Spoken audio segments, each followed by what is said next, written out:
देखी एगो गरीब मजदूर जेकरा गांव में दिहाड़ी के जब कौनो जुगाड़ ना मिलल तब उ जाता शहर कमाए। आ ओकरा पत्नी के उम्मीद बा कि आज शाम के जब लौटी हन शहर से त कुछ ना कुछ कमा के जरूर ले हन। तो ओकर पत्नी के जौन पीड़ा बा उ पत्नी कह रहल बिया ओकरे के एगो कविता के माध्यम से रउआ लोग के सुनावे जाता। तो पत्नी का कह रहल बिया कि शहर से कुछ सपना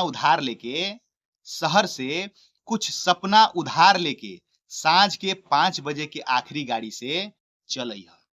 साँझ के 5 बजे के आखिरी गाड़ी से चलई ह।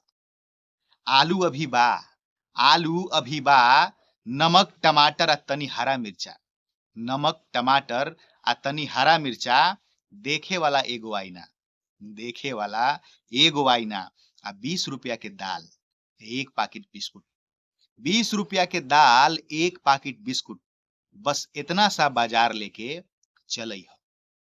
साँझ के 5 बजे के आखिरी गाड़ी से चलई ह। आ देखी 3-4 दिन हो गईल पति पत्नी दोनों के भर पेट खाना नइखे मिलल।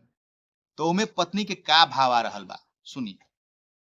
परसों दोपहरिया के भूख, परसों दोपहरिया के भूख अभी ले याद बा। आ काल तीसरा रात रहे, काल तीसरा रात रहे, फिर अगला सुबह, फिर अगला सुबह, समय के उपकार लेके, समय के उपकार लेके चलई आ साँझ के 5 बजे के आखिरी गाड़ी से चलई। साँझ के 5 बजे के आखिरी गाड़ी से चलई। आ चूल्हा आ चिंगारी, हई चूल्हा आ चिंगारी इंतजार कर रहल बा। चूल्हा आ चिंगारी इंतजार कर रहल बा। हो सके त नींद के साथ तनी थकान लेके चलई।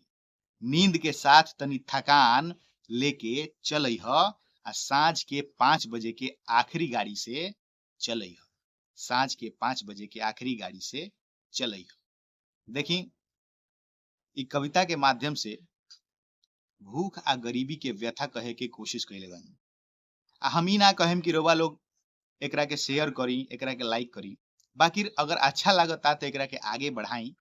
आ देखी आज भोजपुरी में खराब लिखे वाला, गंदा-गंदा गीत लिखे वाला, गंदा कविता, गंदा बात कमेंट लिखे वाला बहुत लोग बा।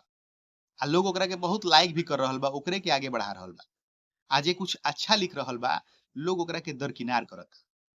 तो ऐसे रउआ लोग अगर अच्छा लागता, भोजपुरी में अच्छा लिखे के अगर कोई कोशिश कर रहल बा तो ओकरा के प्रोत्साहित करी, ओकरा के प्रमोट करी। आ अगर रउआ ई कविता अच्छा लगता तो आग्रह बा है कि लाइक करी, कमेंट करी, शेयर करी। आगे भी रउआ लोग के ऐसा ही अच्छा-अच्छा रचना सुनावे के हमार कोशिश रही।